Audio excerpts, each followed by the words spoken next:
Halo semuanya, selamat pagi, siang, sore, dan malam untuk Bu Salma dan teman-teman sekalian. Perkenalkan, nama saya Kenan Mika Rianto dari kelas 11 Manajemen Business and Accounting, nomor absen 25. Pada kesempatan kali ini, saya akan menjelaskan mengenai rangkuman materi pembelajaran informatika pada kelas 11 semester 1. Video ini dibuat sebagai tugas remedial pada mapel informatika. Selamat menyaksikan. Materi pertama yang saya pelajari pada semester ini yaitu mengenai strategi algoritma, yaitu berbagai cara yang bisa digunakan untuk memecahkan suatu masalah dengan langkah-langkah yang teratur. Beberapa strategi yang telah saya pelajari yaitu yang pertama, greedy, yaitu memilih pilihan terbaik pada setiap langkah tanpa mempertimbangkan langkah setelahnya. Misalnya, pada saat mencari SPBU terjauh yang masih dapat dijangkau agar tidak terlalu sering berhenti. Yang kedua, ada rekursif, yaitu teknik di mana sebuah fungsi memanggil dirinya sendiri hingga mencapai kondisi tertentu. Yang ketiga, ada brute force, yaitu mencoba semua kemungkinan solusi sampai menemukan yang benar walaupun terkadang memakan waktu yang cukup lama. Yang keempat, ada divide and conquer, yaitu membagi masalah menjadi beberapa bagian kecil, menyelesaikannya satu persatu, lalu menggabungkannya kembali. Dari materi ini, saya dapat belajar bahwa memilih strategi yang tepat sangat membantu dalam membuat program yang efisien dan mudah dipahami. Materi kedua yang saya pelajari pada semester ini yaitu mengenai struktur data di Python. Nah, beberapa struktur data yang kami bahas antara lain, yang pertama, list, yakni data yang tersusun berurutan dan dapat diubah isinya atau mutable. Dan yang kedua, ada tuple, mirip list tetapi tidak bisa diubah lagi setelah dibuat atau immutable. Yang ketiga, ada set, yaitu kumpulan data unik yang tidak memiliki urutan. Dan yang keempat, ada dictionary, yang menyimpan data dalam bentuk pasangan K.2 value. Dari materi ini, saya belajar bahwa memilih struktur data yang benar dapat membuat proses pemrograman lebih teratur dan lebih efisien. Nah, untuk memberikan gambaran yang lebih jelas mengenai cara kerja struktur data, saya akan memperlihatkan contoh penerapan list atau array dalam Python.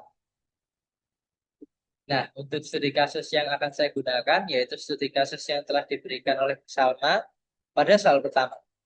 Dengan skenario ada 8 di kelas, Anda perlu membuat program sederhana untuk menyimpan dan menganalisis nilai ujian matematika dari 10 siswa. Tujuannya untuk memahami deklarasi array, input data, dan akses elemen.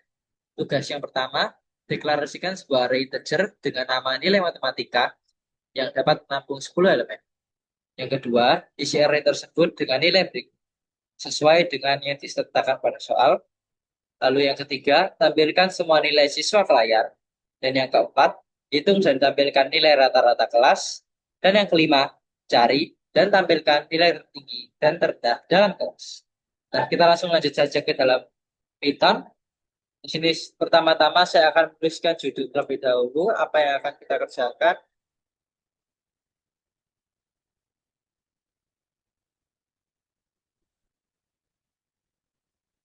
Yaitu tadi pendataan nilai siswa.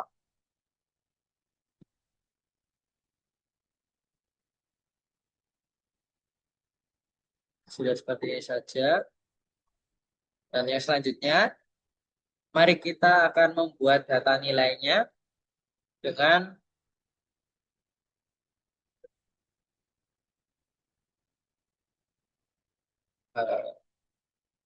plus tadi sama dengan, dan nilainya kita akan masukkan 85, 70, 90, 65, 95, 80, 75, 88, 92, dan yang terakhir ada 70. Setelah semua sudah terinput, kita next. Nah, di sini Yang selanjutnya, kita akan menghitung rata-rata dari nilai-nilai sepakat ini. Sebelum itu, kita akan menampilkan nilainya dulu menggunakan perintah print.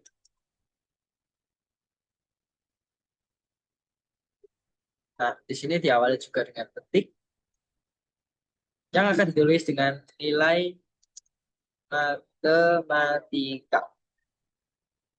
Dan proses yang selanjutnya disertakan juga ini titik 2, lalu setelah tanda petik diberikan tanda.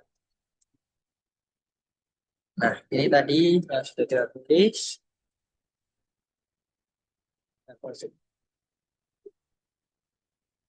Oke, selanjutnya kita akan menghitung rata-ratanya. Setelah nilai tadi sudah dikeluarkan melalui output print, maka kita akan juga menghitung nilai rata-ratanya sesuai perintah soal. Nah, untuk menghitung rata-rata kita tulis seperti ini dengan rumus sum.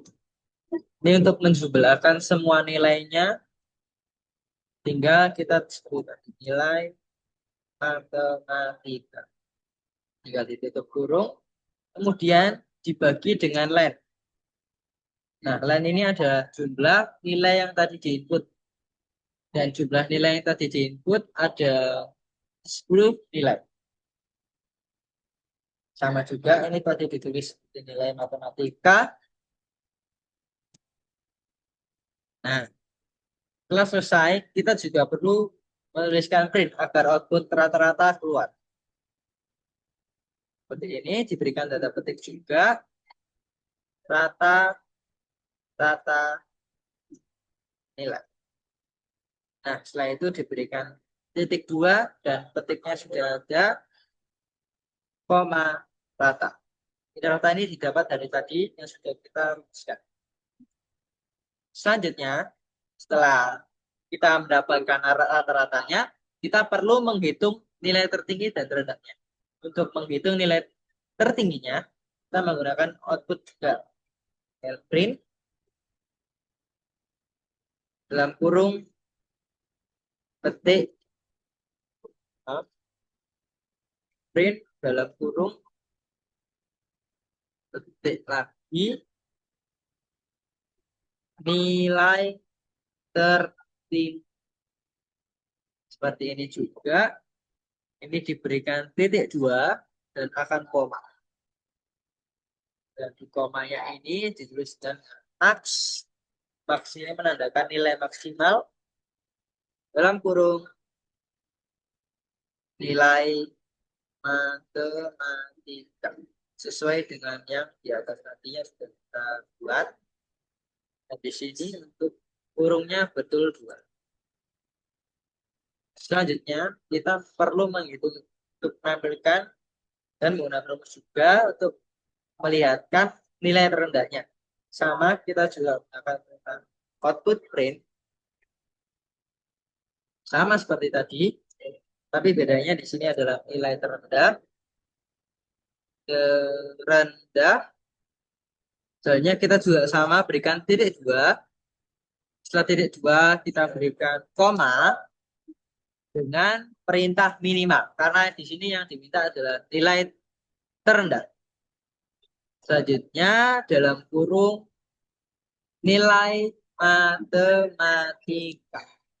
Sesuai dengan yang atasnya tadi. Nah, di sini sudah selesai, maka kita akan lakukan uji coba. Berikut adalah petanya pada petanya dan yang sebelah kanan adalah hasil. Mari kita coba. Nah, sesuai dengan apa yang telah diberitakan tadi, pendataan nilai siswanya, nilai matematikanya berikut. Rata-rata nilainya adalah 81,8, nilai tertingginya adalah 95 pada sini, dan yang nilai terendahnya adalah 65 sesuai pada data. Sekian, terima kasih. Nah, setelah mempelajari struktur data Python, kemudian yang ketiga, saya mempelajari mengenai keamanan digital, yaitu bagaimana kita menjaga keamanan data dan perangkat dari ancaman dunia maya. Beberapa ancaman yang telah dibahas, yaitu yang pertama, malware, seperti virus atau ransomware yang dapat merusak sistem atau bahkan mengunci data. Yang kedua, ada phishing, yaitu penipuan yang bertujuan mencuri data penting melalui pesan atau situs palsu. Dan yang ketiga ada penipuan online seperti promosi palsu atau undian fiktif. Dan yang keempat yaitu ketika data pribadi jatuh ke tangan yang tidak bertanggung jawab dan dinamai kebocoran data. Selanjutnya, apa saja sih upaya pencegahannya? Nah, upaya pencegahannya meliputi yang pertama, membuat password yang kuat dan berbeda-beda. Yang kedua, mengaktifkan 2FA agar login lebih aman. Yang ketiga, selektif dalam mengklik link atau mengunduh file. Dan yang keempat, melakukan update sistem secara rutin. Dan yang kelima, tidak sembarangan membagikan data pribadi. Materi ini membuat saya sadar bahwa pentingnya menjaga jejak digital karena jika data bocor, risiko penyalahgunaannya sangat besar. Selanjutnya, saya mempelajari bagaimana menggunakan mesin pencari secara efektif untuk melakukan riset. Tidak cukup hanya mengetik kata kunci, tapi kita perlu teknik tertentu agar hasil pencarian lebih akurat dan dapat dipercaya. Hal utama yang saya pelajari adalah yang pertama, menyusun kata kunci yang efisien. Kata kunci yang terlalu umum dapat menghasilkan informasi yang tidak relevan. Jadi, kata kunci harus jelas dan spesifik. Misalnya, menambahkan konteks seperti tahun, remaja, atau dampak, agar hasil lebih fokus. Yang kedua, memanfaatkan operator pencarian. Tanda kutip digunakan untuk mencari frasa yang persis sama. Simbol minus untuk mengecualikan kata tertentu. Dan site.2 digunakan untuk mencari informasi dari domain tertentu. Misalnya, site.2.ac.id untuk sumber pendidikan. Operator ini membantu mempersempit hasil pencarian. Yang ketiga, ada menilai kredibilitas informasi. Saya belajar mengecek siapa penulisnya, kapan artikel diterbitkan, bagaimana reputasi websitenya, serta apakah artikel itu mencantumkan referensi. Ini penting agar informasi yang saya gunakan tidak salah atau menyesatkan. Dan yang terakhir ada etika penggunaan informasi. Semua informasi perlu diolah kembali menggunakan bahasa sendiri, bukan disalin mentah-mentah. Selain itu, sumber tetap harus disebutkan agar kita terhindar dari plagiarisme. Dengan mempelajari hal ini, saya kini lebih terarah ketika mencari informasi dan lebih kritis dalam menilai apakah suatu sumber dapat dipercaya atau tidak. Setelah mesin pencari, ada materi berikutnya, yaitu crimping kabel jaringan, salah satu praktik dasar dalam dunia jaringan komputer.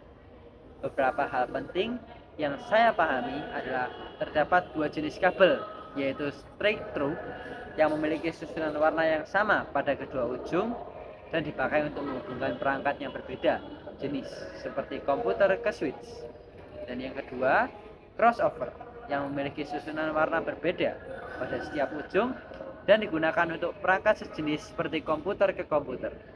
Standar warnanya seperti T568A dan T568B harus diikuti. Standar ini menentukan posisi kabel mana yang menjadi jalur pengiriman dan penerimaan data. Jika urutannya salah, koneksi bisa tidak stabil atau bahkan tidak bekerja. Proses crimping membutuhkan ketelitian. Kabel harus dipotong dengan panjang dan tepat. Serabut kabel di dalamnya harus diluruskan dengan benar, lalu dimasukkan hingga mentok ke konektor.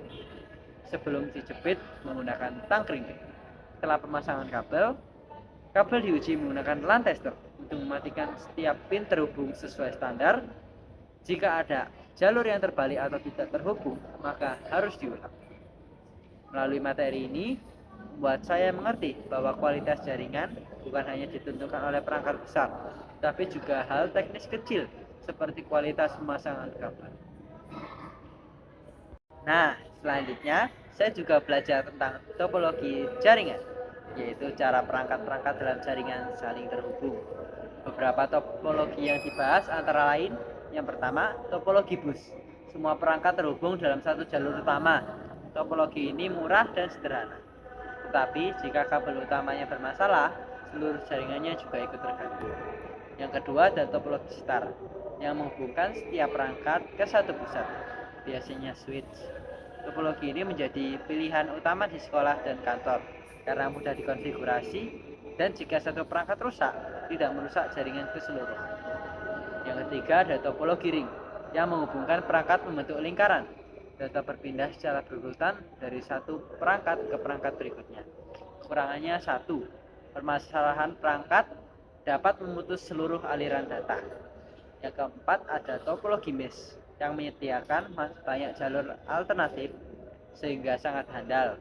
Kekurangannya adalah biaya pemasangan yang lebih mahal. Selanjutnya yang terakhir ada topologi hybrid, yaitu gabungan dari beberapa topologi atas sesuai kebutuhan jaringan. Dalam praktiknya, saya juga belajar memberi IP address pada tiap komputer, memastikan semua berada dalam subnet yang sama, dan menguji konektivitas menggunakan perintah ping. Dari sini saya memahami bahwa jaringan bekerja secara praktis, bukan hanya teori. Materi selanjutnya sekaligus yang terakhir adalah keamanan jaringan tingkat lanjut yang membahas bagaimana suatu jaringan dilindungi dari akses tidak sah atau ancaman dari luar. Konsep yang telah saya pelajari meliputi yang pertama, VLAN atau virtual LAN, yaitu teknik untuk membagi satu jaringan fisik menjadi beberapa jaringan logis. Ini sering digunakan untuk memisahkan jaringan guru dan siswa agar lebih aman serta mudah dikelola. Yang kedua ada ACL atau Access Control List dan Firewall yang berfungsi mengatur lalu lintas data. Administrator bisa menentukan perangkat mana yang boleh mengakses server tertentu dan mana yang diblokir. Ini penting untuk mencegah penyalahgunaan jaringan. Yang ketiga, ada keamanan Wi-Fi, seperti penggunaan inskripsi WPA2 atau WPA3 yang jauh lebih aman daripada WEP. Selain itu, penggunaan password yang kuat menyembunyikan SSID, membatasi jumlah pengguna, dan MAC filtering juga membantu mencegah orang tidak dikenal masuk ke jaringan. Studi kasus yang dipelajari menunjukkan bahwa jaringan Wi-Fi yang tidak diamankan dengan baik bisa sangat mudah disusupi, yang menyebabkan virus menyebar, penggunaan bandwidth boros, dan jaringan menjadi lambat. Dari sini saya mengerti bahwa keamanan jaringan adalah hal yang sangat penting. Telah tiba di penghujung video, saatnya saya memberikan penutup sekaligus kesimpulan. Dari seluruh rangkuman materi semester ini, saya dapat menyimpulkan bahwa informatika mencakup banyak aspek penting. Dari algoritma dan struktur data, saya belajar menyelesaikan masalah dengan cara yang terstruktur. Dari pemrograman, saya belajar bagaimana data diproses dan diolah dengan efisien. Dari keamanan digital, saya menjadi lebih sadar bagaimana melindungi data pribadi dan akun yang saya gunakan sehari-hari. Dari jaringan dan keamanannya, saya memahami bagaimana komputer saling terhubung dan bagaimana menjaga jaringan tetap aman, stabil, dan efisien. Melalui video remedial ini, saya ingin menunjukkan bahwa saya sudah memahami kembali seluruh materi yang telah diajarkan. Terima kasih sudah menyimak, semoga penjelasan ini bermanfaat.